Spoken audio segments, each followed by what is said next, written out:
What rouses a heart to break its silence?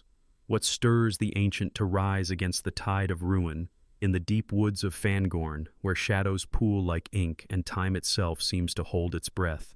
The Ents, those shepherds of the trees, those keepers of the green memory, stood still for ages, their roots sunk deep into the earth, their voices hushed by the weight of years.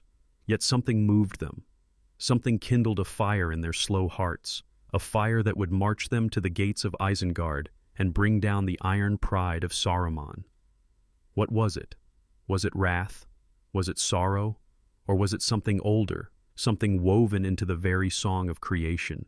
A note of defiance that even the longest silence could not smother. To ask what roused the Ents is to ask what rouses any soul to stand against the shadow. It is to peer into the heart of Middle-earth, where every tale, every deed, every choice is a thread in a tapestry vast and shimmering, stretching back to the first light of the two trees and forward to the uncharted seas of the future. The Ents, those ancient guardians, are not mere creatures of bark and branch. They are memory made living, the earth's own voice given form. Their stirring is no simple act of vengeance, no fleeting burst of anger.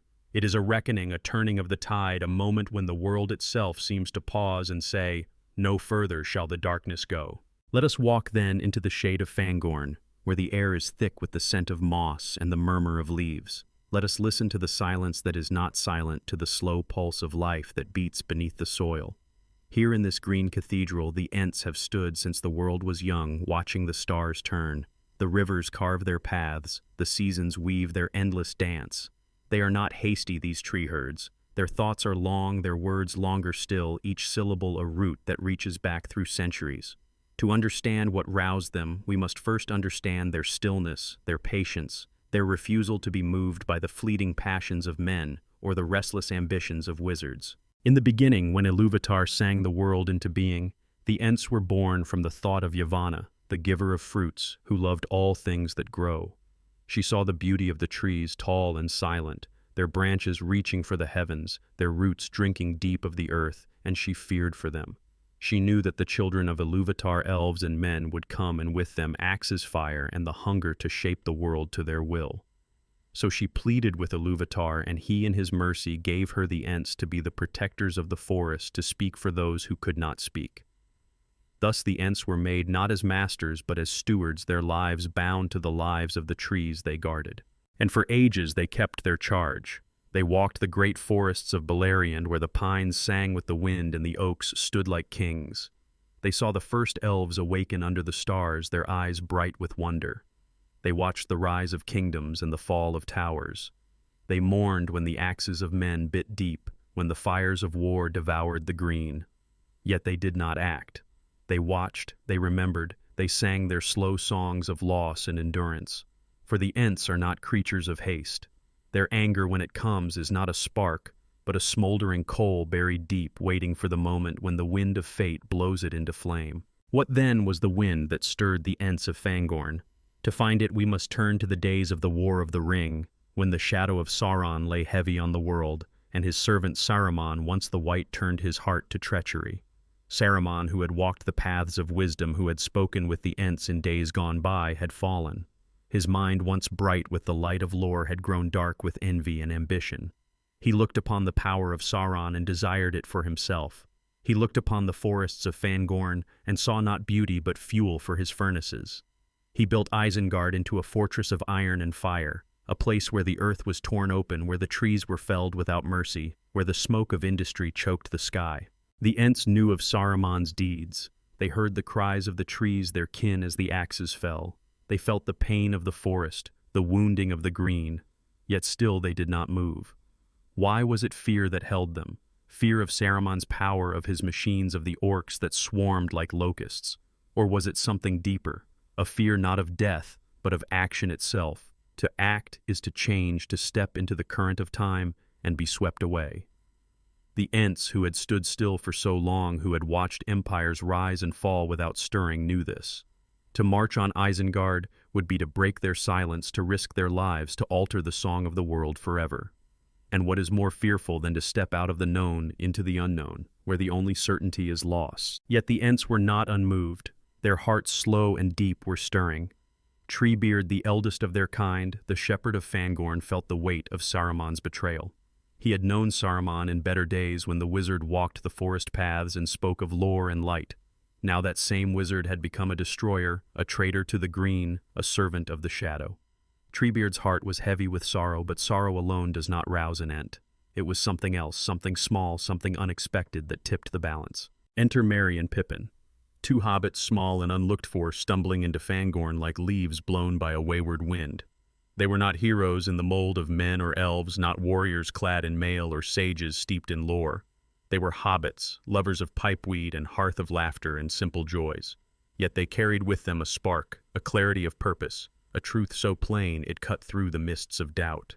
They had seen the world beyond the Shire, had faced orcs, and ringwraiths had stood in the shadow of war. And they brought news to Treebeard, news that could not be ignored. Saruman's treachery was not a distant rumor, but a wound that bled even now. The trees of Fangorn were dying, their roots severed, their voices silenced. And Saruman with his machines and his fires was the hand that wielded the axe. Merry and Pippin were not the cause of the Ents rising, but they were the catalyst, the pebble that starts the avalanche. They spoke plainly as hobbits do, without guile or grandeur. They told Treebeard of the world beyond the forest of the war that threatened all that was good, of the need to act before it was too late. And Treebeard listened. He listened and he remembered. He remembered the forests of old, the green hills where the Entwives once walked, now lost to time. He remembered the trust that Saruman had betrayed, the bond between the wise and the wild that had been broken. And he felt perhaps a stirring of hope, not a hope for victory, but a hope that the world might yet be worth fighting for. Hope is a dangerous thing, a flame that can burn as well as warm. For the Ents, hope was not a promise of salvation, but a call to sacrifice. To march on Isengard was to risk everything, their lives, their forest, their silence. Yet it was also to affirm something greater, something that could not be measured in years or victories. It was to say that the green, the wild, the sacred was worth defending even at the cost of all they held dear. This is the heart of the Ents rising, the truth that roused them from their long slumber. It was not wrath, not vengeance, but a deep and abiding love for the world, a love that could no longer bear to stand still while the shadow grew. And so Treebeard called the Entmoot, the gathering of the Ents, a council not seen in ages. In the dappled light of Fangorn they stood, their voices low and resonant, their words winding like rivers through the centuries. They spoke of the trees of the earth, of the wrongs that had been done. They spoke of Saruman, of his betrayal, of the fires that burned at Isengard. And slowly, slowly the tide turned. The Ents who had watched the world change without stirring found that they could watch no longer. The silence that had held them was broken not by anger but by grief, by love, by the unbearable weight of what might be lost if they did nothing. The Entmoot was no sudden thing. It lasted days, for the Ents are not hasty. They weighed each word, each memory, each possibility. They knew what it meant to march on Isengard, to face the fire and the steel, to risk the end of their kind. Yet they also knew what it meant to remain still, to let the shadow spread, to let the trees fall and the earth be scarred. And in that knowing they found their resolve. The Ents would march. They would go to Isengard not as conquerors but as mourners, as defenders, as voices for the voiceless. When the decision was made, it was not with shouts or trumpets, but with a sound like the wind rising in the branches, a sound that was both sorrow and strength. Treebeard, his eyes bright with the fire of purpose, spoke the words that would echo through the ages. We go, we go, we go to war, to hew the stone and break the door. And the Ents answered their voices, rising like a tide, their roots trembling in the earth. They were awake, alive, moving as they had not moved in centuries. The forest itself seemed to stir, the trees bending as if to watch their shepherds go. And so they marched, the Ents of Fangorn, their steps shaking the ground, their branches raised like banners. They marched not for glory, not for power, but for the green, for the memory of the trees, for the hope that the world might yet be whole. They marched to Isengard, to the iron gates and the smoking pits, to face the one who had betrayed them. And as they went, the earth sang beneath their feet, a song of sorrow and defiance, a song that would not be silenced. What roused the Ents? It was the weight of loss, the sting of betrayal, the spark of hope kindled by two small voices in the dark. It was the love of the wild, the memory of the green, the refusal to let the shadow have the final word. It was the breaking of silence, the choice to act, the willingness to risk all for the sake of what is good. And as they marched, the Ents carried with them not just the strength of their limbs, but the strength of their story, a story that speaks to every heart that has ever stood against the darkness and said, no further. The earth trembled beneath their feet, a low and rolling thunder that woke the stones and stirred the roots of the ancient hills. The Ents marched their strides long and deliberate, each step a vow, each movement a song of sorrow woven with resolve. Fangorn's shadows clung to them as they moved, the forest's green heart pulsing in their wake as if the trees themselves leaned forward to witness their departure. They were no army in the manner of men or elves with banners bright and trumpets bold. They were a tide, a force of the earth itself, their branches swaying like a storm gathering on the horizon. To Isengard they went, to the iron gates, where Saruman's betrayal burned like a wound in the world. And as they marched, the air grew heavy, charged with the weight of what was to come, with the question that lingered still. What rouses the ancient to break their silence? What drives the heart to risk all for the sake of what is fleeting? The path from Fangorn to Isengard was no short journey, though the Ents with their long limbs and tireless strength crossed the leagues as if time itself bent to their will. The plains of Rohan stretched before them wide, and wind swept the grasses, whispering secrets to the sky. Once these lands had been green with the memory of forests where the Entwives tended their gardens, and the trees sang of seasons uncounted.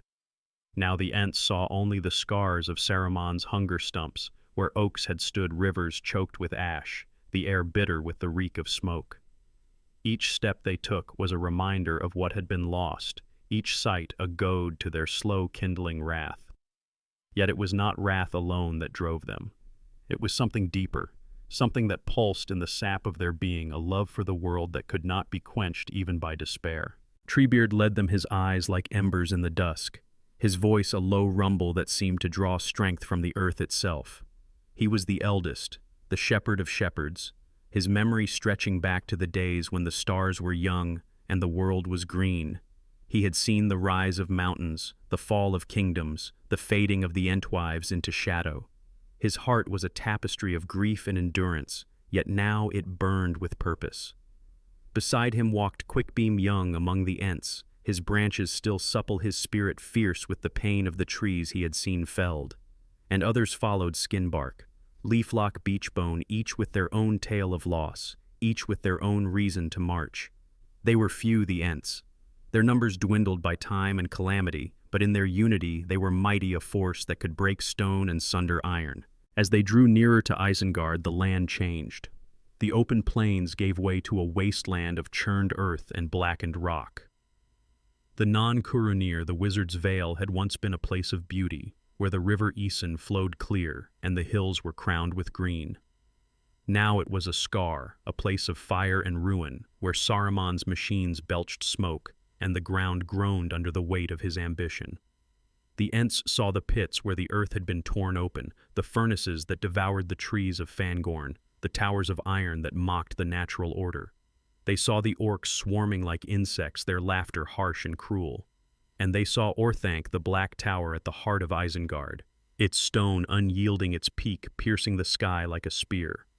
Here was the seat of Saruman's power, the place where he had traded wisdom for dominion, light for shadow.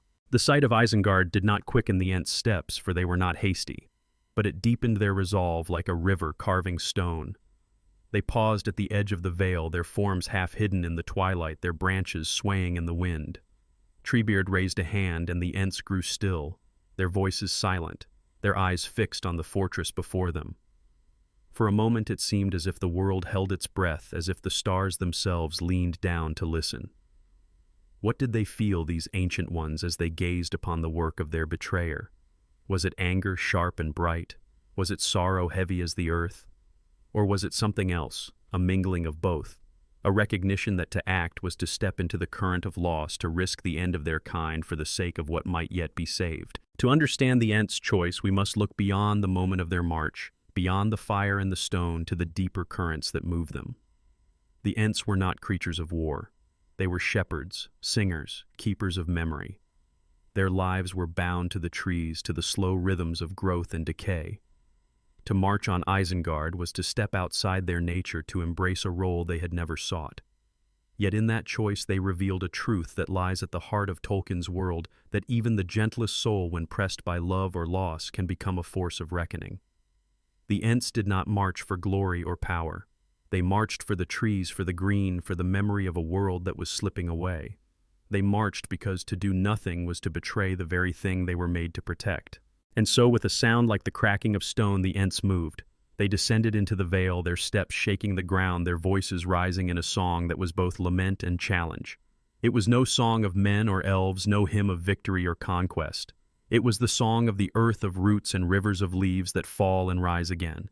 It was a song of defiance, yes, but also of hope, not a hope for triumph, but a hope that the world might yet endure, that the green might return, that the silence might one day be filled with the voices of trees.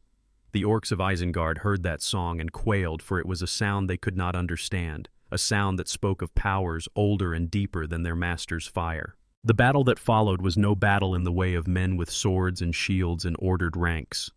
It was a storm, a breaking, a flood. The Ents tore through Isengard like a wind through dry leaves. They smashed the gates, their fists like battering rams, their branches sweeping aside the orcs as if they were chaff. They uprooted the machines, the wheels and pistons that had devoured the forest and cast them into the pits. They broke the dams that held the river Isen, and the waters roared forth, sweeping away the filth of Saruman's industry. The furnaces went dark, the smoke cleared, and the vale was filled with the sound of rushing water and cracking stone. Orthanc alone stood untouched, its black stone too strong for even the Ents to break, but it was a lonely tower now, a prison for the wizard who had thought himself a master. Yet the Ents' victory was not without cost. Beachbone fell, his branches consumed by fire, his voice silenced forever. Others were wounded, their bark scarred, their limbs broken. The Ents knew this would be so, for they were not many, and Isengard was a place of iron and flame. They had marched knowing the price, knowing that to act was to risk all they were. And in that knowledge they showed a courage that is not the absence of fear, but the choice to move forward despite it. For what is courage if not the willingness to stand for what is good, even when the outcome is uncertain? What is love if not the readiness to give all for the sake of what endures? As the waters of the Isen flooded Isengard, the Ents stood amidst the ruin, their forms tall against the sky, their branches swaying in the wind. They did not rejoice as men might with shouts and songs of triumph. They mourned. They mourned for Beachbone, for the trees that would never grow again, for the wounds that would not heal. They mourned for themselves, for they knew that their march had changed them, that they could not return to the silence of Fangorn as they had been. And yet in their mourning there was a kind of peace, a sense that they had done what was needful, that they had spoken for the voiceless, that they had held back the shadow if only for a time. Treebeard stood before Orthanc, his eyes fixed on the tower where Saruman hid. The wizard's voice, once so fair, now rang hollow, his words laced with deceit and desperation. He spoke of peace, of reason, of the folly of opposing the inevitable. But the Ents were not swayed. They had seen the truth of Saruman's heart, the greed that had turned him from wisdom to ruin. They did not answer with words, but with silence, a silence that was heavier than any rebuke. For what can be said to one who has betrayed the light? What can be said to one who has chosen the shadow over the green? And so the Ents kept watch, their roots sunk deep into the flooded vale, their branches raised like sentinels. They did not seek to destroy Saruman, for that was not their way. They sought only to contain him, to hold him until the world could judge his deeds. In this they showed a mercy that was not weakness but strength, a strength born of patience, of endurance, of the knowledge that the shadow passes but the earth endures. They stood as guardians, not conquerors. Their presence a reminder that even in the darkest hour, there are those who will rise to defend what is good. What roused the Ents to destroy Isengard? It was the call of the earth, the cry of the trees, the memory of a world that was green and whole. It was the courage to act, to break the silence, to risk all for the sake of what might be saved. It was the love that burns in every heart, that refuses to yield, that stands against the shadow and says, "This far and no further." And as the Ents stood in the ruins of Isengard, their song rose once more, a song of sorrow and hope, a song that would echo through the ages, calling to all who listen. What will you do when the shadow comes? What will rouse your heart to break its silence? The waters of the Isen lapped at the broken stones of Isengard, their ripples catching the faint light of a sky bruised with dusk. The air was heavy with the scent of wet earth and shattered iron, the silence broken only by the creak of branches and the low, resonant hum of the Ents' voices, like the pulse of the world itself. Orthanc stood alone, a black splinter piercing the heavens, its walls unyielding, its master caged within. The Ents encircled it, their forms vast and still, their roots sinking into the flooded vale as if to anchor the very earth against the shadow's return. They were not conquerors, these tree herds, nor were they avengers. They were mourners, guardians, bearers of a grief so old it seemed woven into the roots of time.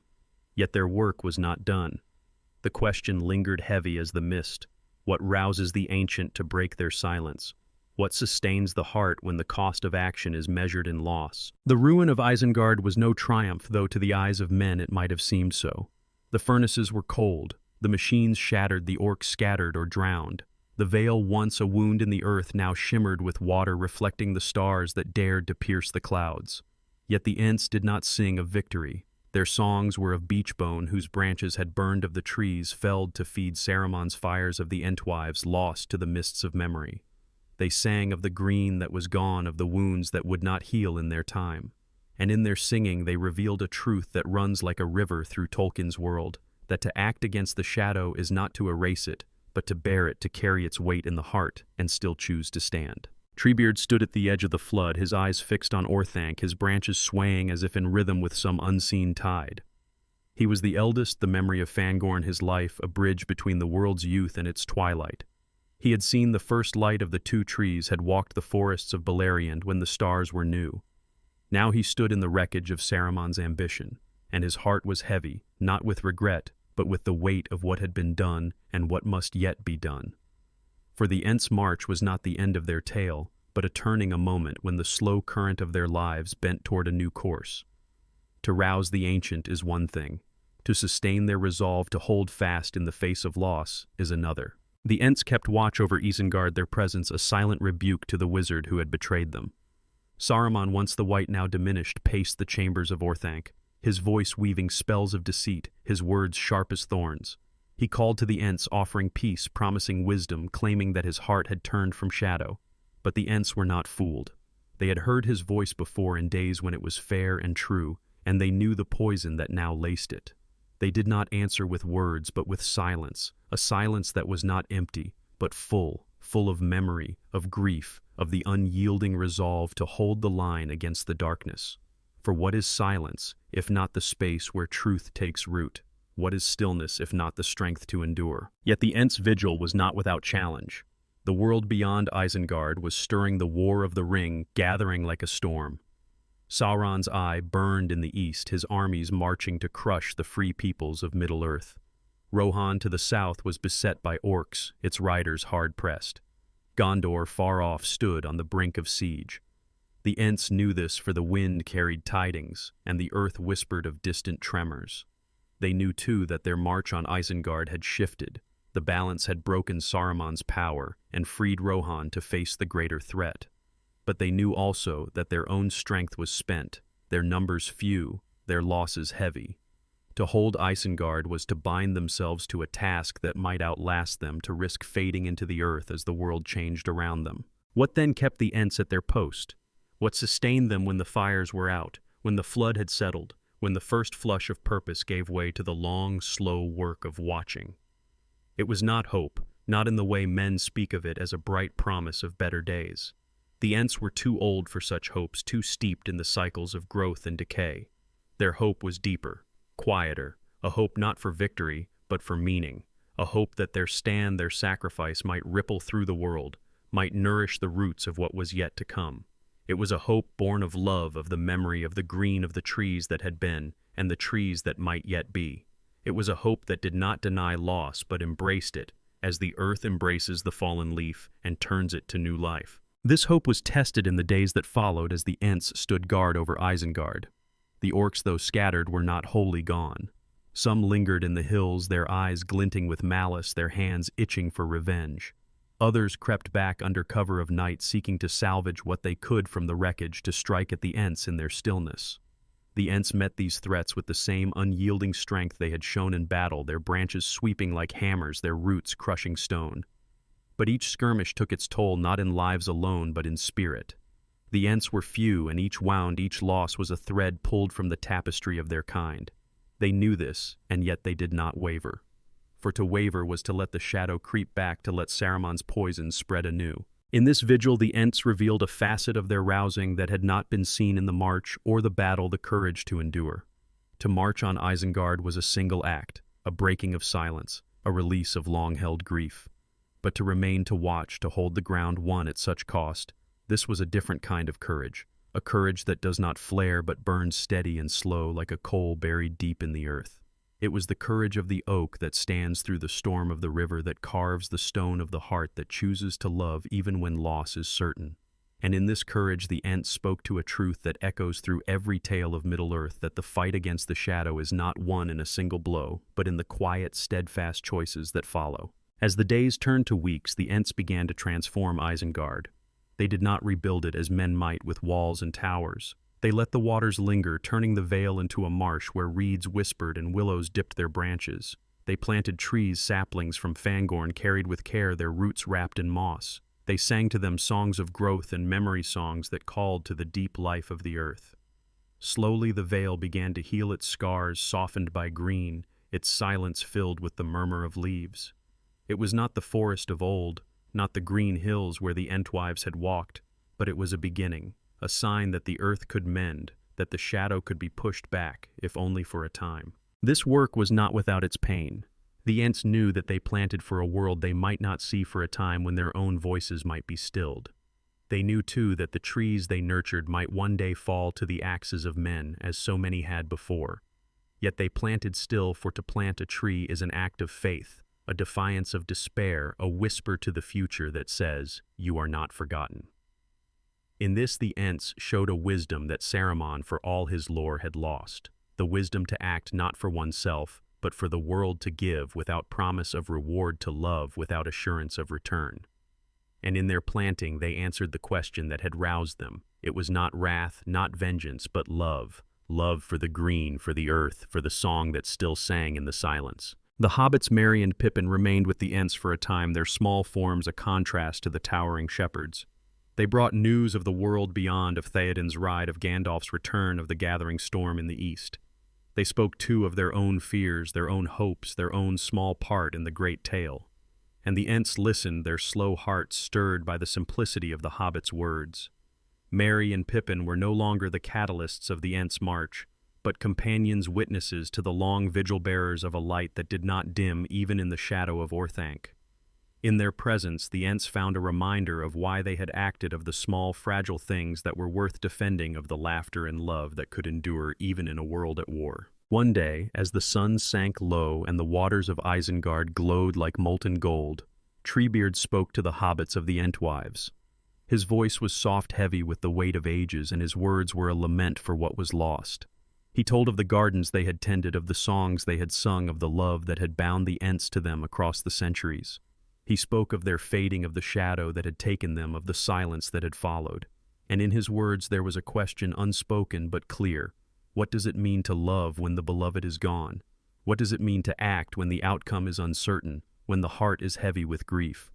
The hobbits had no answers, but they listened, and in their listening they gave Treebeard a gift, the gift of being heard, of being remembered, of being seen. This moment, quiet and unadorned, was a turning point, not in the tale of Isengard, but in the deeper story of the Ents rousing. For to rouse the heart is not only to act, but to open it, to let it feel the weight of loss, and love, to let it sing, even when the song is one of sorrow. The Ents had marched to save the trees, to break the shadow's hold, but they remained to mourn, to plant, to hope. And in their remaining they showed that the truest defiance of the shadow is not in the destruction of its works, but in the creation of what is good, in the tending of what is fragile, in the refusal to let despair have the final word. As the stars rose over Isengard, the Ents stood tall, their branches swaying in the night wind, their voices low and steady. They sang of the trees of the earth, of the long years that had passed and the years that were yet to come. They sang of Beachbone, of the Entwives of the green that endured. And in their song there was a promise not of victory but of presence, a promise to stand to watch, to hold fast whatever the cost.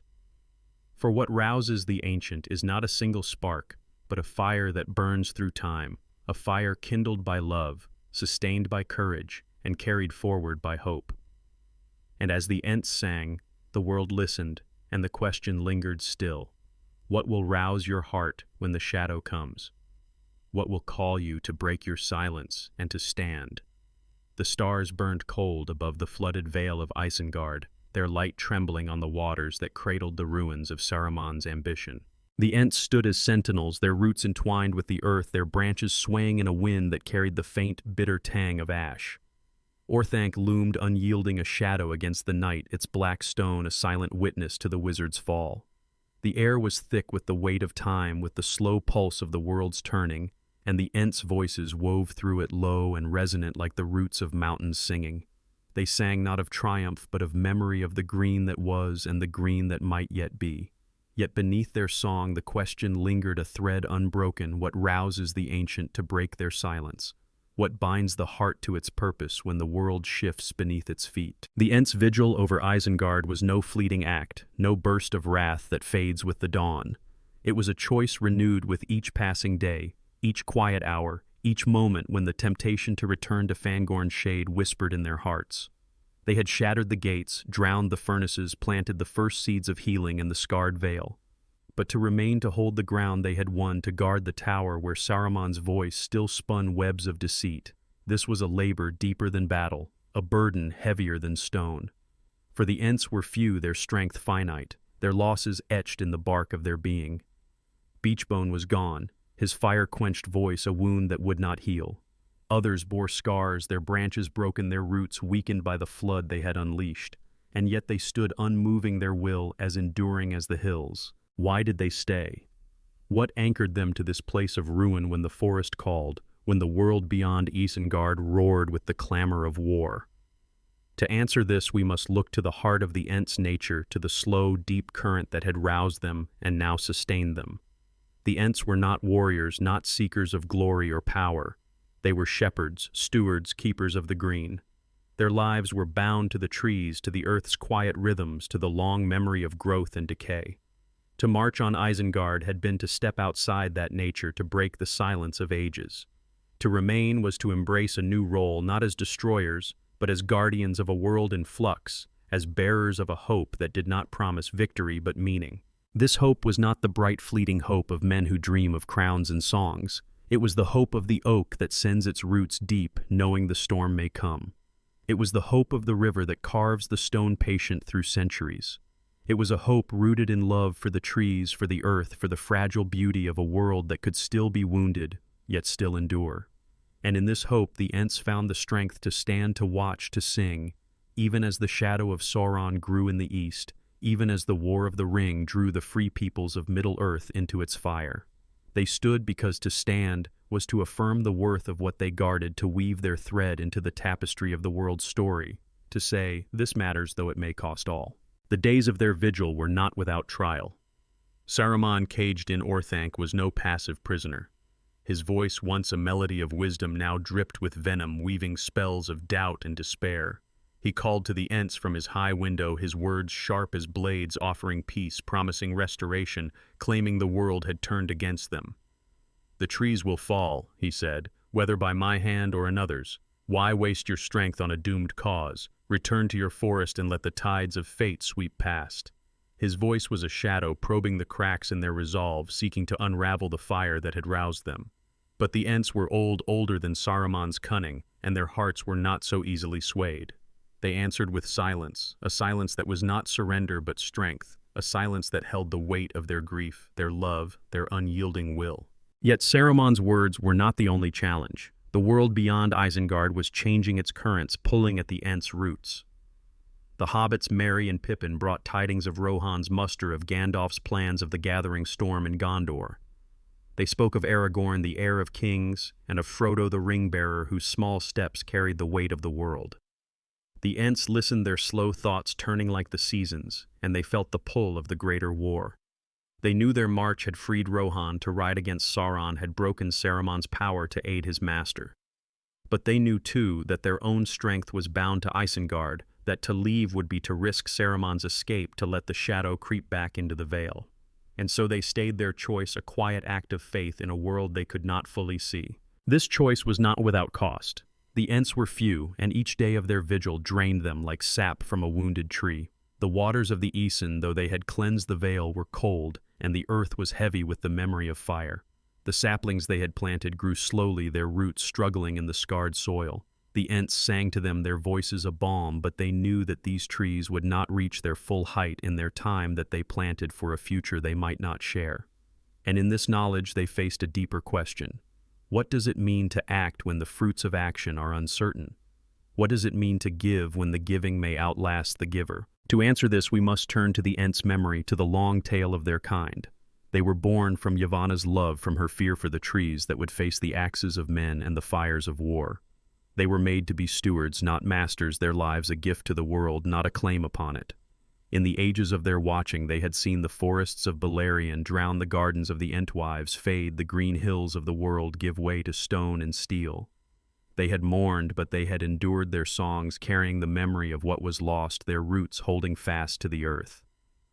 Now in Isengard they faced a new loss, not of trees alone, but of themselves, of the silence they had broken, of the stillness they could not reclaim. Yet in this loss they found a purpose that was not diminished, but deepened. To stand in Isengard was to stand for the trees, for the earth, for the small, fragile things that the shadow sought to crush. It was to stand for Merry and Pippin, whose laughter was a light in the dark. It was to stand for Rohan, for Gondor, for the ring-bearer whose burden they could not carry but whose hope they could guard. It was to stand for the world, not as it was, but as it might be, a world where the green could return, where the silence could be filled with song.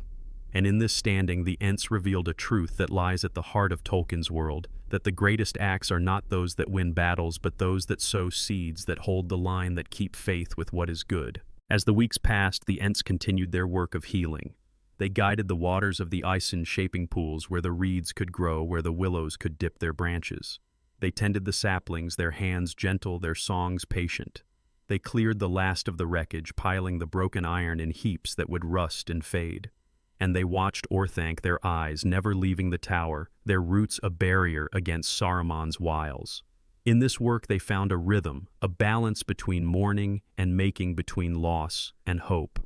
They did not speak of victory, for victory was not their aim. They spoke of the trees of the earth, of the long, slow work of growth. And in their speaking they wove a new song, a song that was not of Isengard's fall, but of its renewal of the green that could rise from the ashes. Merry and Pippin, ever curious, walked among the Ents, their questions sharp and bright, their laughter a counterpoint to the Ents' solemnity. They asked of the Entwives of the forests of old, of the songs that had shaped the world. And the Ents answered, their voices slow and deep, their words a bridge between the hobbits' fleeting lives and their own endless memory. Treebeard in particular grew fond of the hobbits, their smallness a reminder of the fragility they guarded, their courage a mirror of their own. He spoke to them of the Entwives, of the love that had bound them, of the silence that had followed their loss. And in his words there was a longing not for what was gone, but for what might yet be found, a longing that was not despair but hope, a hope that the world could still hold surprises even for one as old as he. One evening, as the sun sank and the waters of Isengard glowed with fire, Treebeard stood with the hobbits at the edge of the vale, his branches raised to the sky. He spoke of the Ents' march, of the fire that had roused them, of the silence they had broken. "We are not hasty," he said, his voice like the wind in the leaves, "but when we move, the earth moves with us. We marched for the trees, for the green, for the memory of what was. We stand now for what may be, for the saplings we have planted for the world that will come after us." The hobbits listened, their eyes wide, and in their silence they gave Treebeard a gift, the gift of being understood, of being seen, of being remembered. This moment, small and quiet, was a revelation not of answers, but of questions answered in the heart. To rouse the ancient is to kindle a fire, but to sustain them is to tend it, to feed it with love, with memory, with the courage to face loss, and still choose hope. The Ents stood in Isengard not because they believed they could undo the shadow, but because they believed in the light that the shadow could not quench. They stood for the trees, for the earth, for the hobbits, for the world. And in their standing they answered the question that had called them from Fangorn. It was love, not wrath, that roused them. It was hope, not certainty, that held them. It was faith, not triumph, that made them endure. As the stars rose, the Ents' song swelled a melody of sorrow and strength, of loss and renewal. It was a song for the trees, for the earth, for the ages that had passed and the ages that would come. It was a song for Beachbone, for the Entwives, for the green that endured. And as it rose, it carried a challenge to all who heard it. What will rouse your heart when the shadow falls? What will call you to stand, to plant, to sing, though the cost be great and the end unseen? The Ents sang, and the world listened, and the question lingered. a note that would not fade. The waters of Isengard lay still under a sky heavy with the promise of dawn, their surface a mirror for the first pale light that crept over the hills. The Ents stood as they had for weeks, their roots deep in the earth, their branches tracing slow arcs against the fading stars. Orthanc rose like a wound in the world, its black stone unmarred, its prisoner silent within. The vale was no longer a place of fire and iron, but a cradle of green where saplings stretched fragile roots and reeds whispered in the morning breeze. The Ents' songs had softened their voices, weaving through the air like threads of memory carrying the weight of ages and the hope of what might yet be. Yet the question that had stirred them from Fangorn's shade lingered, its echo unbroken. What rouses the ancient to break their silence? What carries the heart through the long shadow of loss to the edge of revelation? The Ents' vigil had transformed Isengard, but it had transformed them as well. They were no longer merely shepherds of the trees, keepers of the green memory. They had become something more, bearers of a wound, singers of a song that held both sorrow and defiance, guardians of a world that teetered on the brink of ruin. Their march had been a breaking, their battle a storm, their watch a quiet endurance. Now, as the War of the Ring roared beyond the veil, as the fate of Middle-earth hung in the balance, the Ents stood at a threshold, their roots entwined with the earth, their hearts open to the vast, uncharted tide of what was to come. To rouse the ancient is to kindle a fire to sustain them, is to tend it, but to carry them forward is to let the fire burn into something new, something that does not resolve but reveals. Treebeard, eldest of the Ents, stood at the heart of the vale, his eyes like embers in the dawn, his branches raised as if to cradle the light. He had seen the world's youth when the forests sang and the Entwives walked the green hills. He had seen its wounding when the axes fell and the fires burned. Now he saw its turning a moment when the shadow was great, but the light, however faint, refused to fade.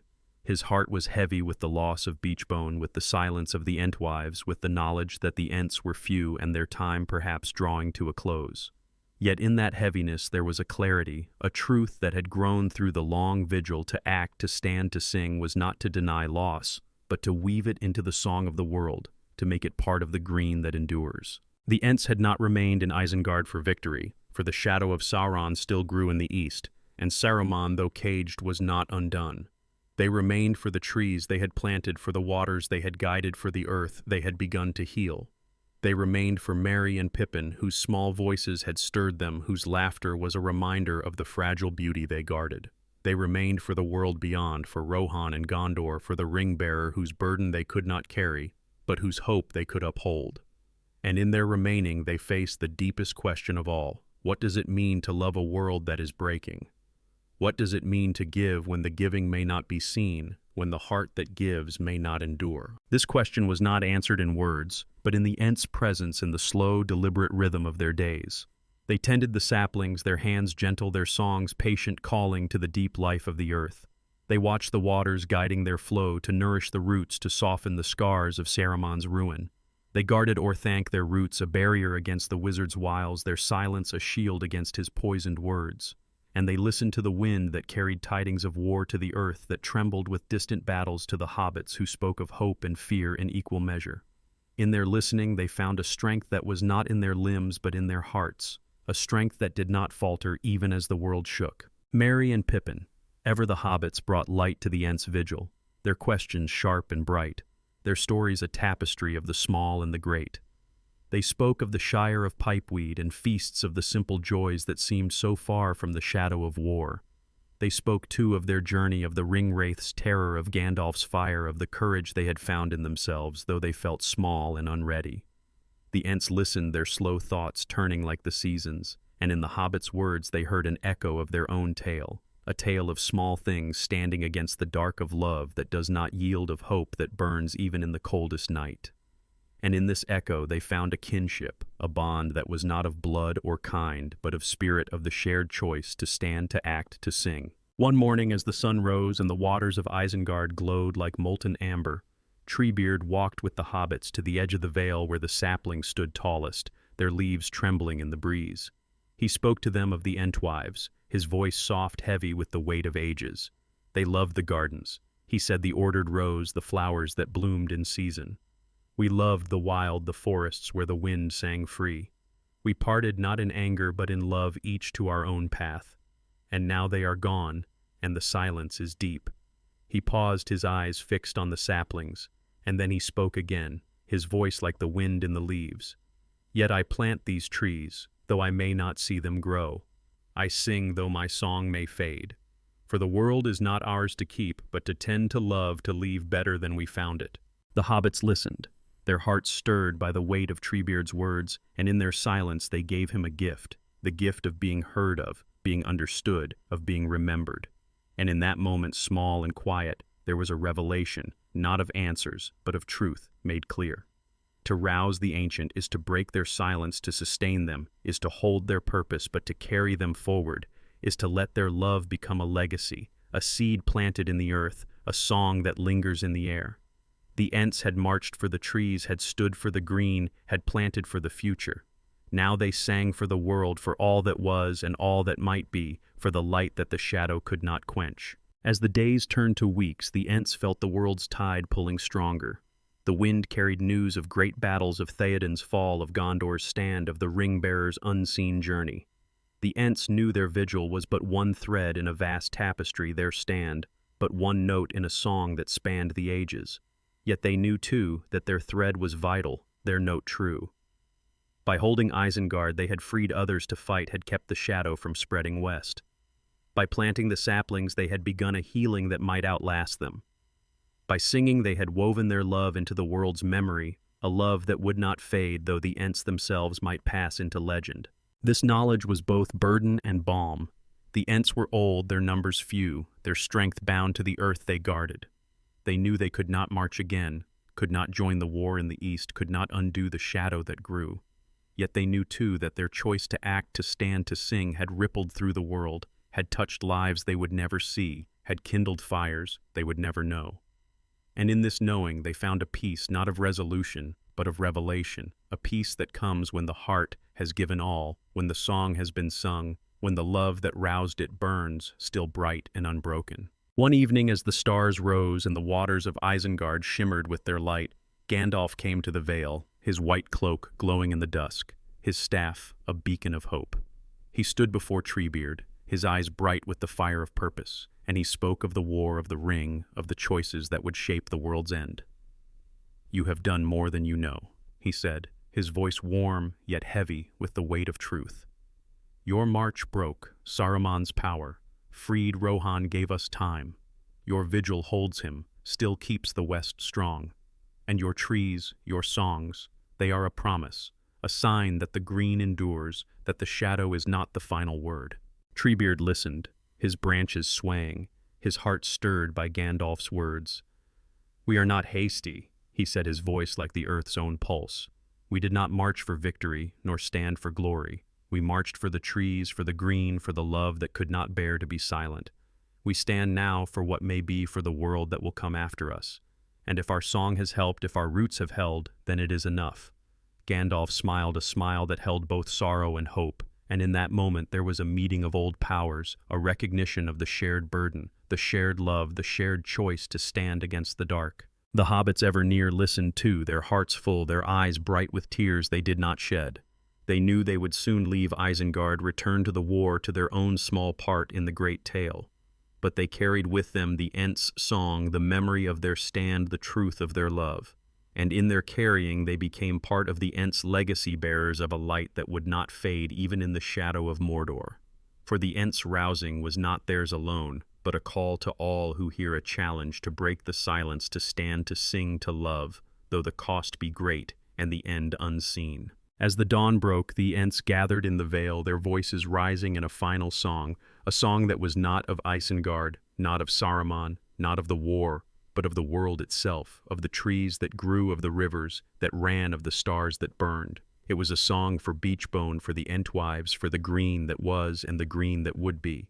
It was a song for Merry and Pippin, for Gandalf, for the ring-bearer, for all who stood against the shadow.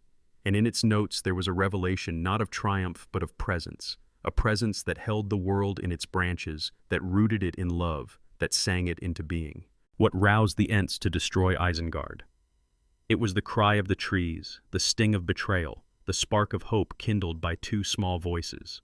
It was the love that could not bear to be silent, the courage that broke the silence, the hope that sustained it, the faith that carried it forward. It was the choice to act, to stand, to plant, to sing, though the cost was great and the end unseen.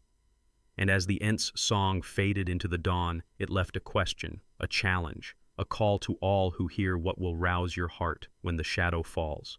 What will call you to break your silence, to stand, to love, to sing, until the world is made new. The song did not end, but lingered, a note that would not fade, a memory that would not die. The Ents stood, their roots deep, their branches high, their hearts open to the light.